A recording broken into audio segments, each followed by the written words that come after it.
തൃശൂരിൽ പുലിക്കളി നടത്താൻ കോർപ്പറേഷൻ തീരുമാനം. ശനിയാഴ്ച ചേർന്ന കൗൺസിൽ യോഗത്തിലാണ് ഇത് സംബന്ധിച്ച് അന്തിമ തീരുമാനമായത്. പുലിക്കളി സംഘാടനവുമായി ബന്ധപ്പെട്ട വിവിധ സംഘങ്ങളുടെ പ്രത്യേക യോഗം വിളിച്ചു ചേർക്കാനും യോഗത്തിൽ ധാരണയായി. വയനാട് ദുരന്തത്തിന്റെ പശ്ചാത്തലത്തിലാണ് തൃശൂർ കോർപ്പറേഷൻ പുലിക്കളി ഉൾപ്പെടെയുള്ള ഓണാഘോഷ പരിപാടികൾ റദ്ദ് ചെയ്യാൻ തീരുമാനമെടുത്തത്. ഇതോടെയാണ് തൃശൂരിലെ പുലിക്കളി അനിശ്ചിതത്വത്തിലായത്.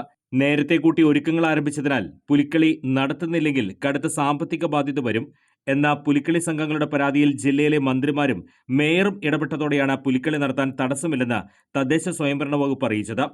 എന്നാൽ അന്തിമ തീരുമാനമെടുക്കേണ്ട തൃശൂർ കോർപ്പറേഷന്റെ നിലപാട് നിർണായകമായതോടെയാണ് കോർപ്പറേഷൻ കൗൺസിൽ യോഗം ചേർന്ന് പുലിക്കളി നടത്താൻ തീരുമാനിച്ചത്. പുലിക്കളി നടത്തണമെന്നാവശ്യപ്പെട്ട യോഗത്തിന് മുന്നോടിയായി BJP അംഗങ്ങൾ പുലിമുഖങ്ങൾ ധരിച്ചാണ് കൗൺസിലിൽ എത്തിയത്.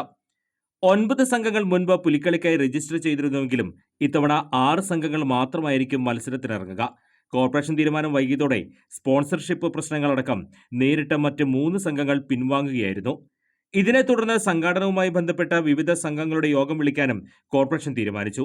വിവിധ സംഘങ്ങൾക്കുള്ള ധനസഹായത്തിൽ ഇത്തവണയും തടസ്സമുണ്ടാകില്ല.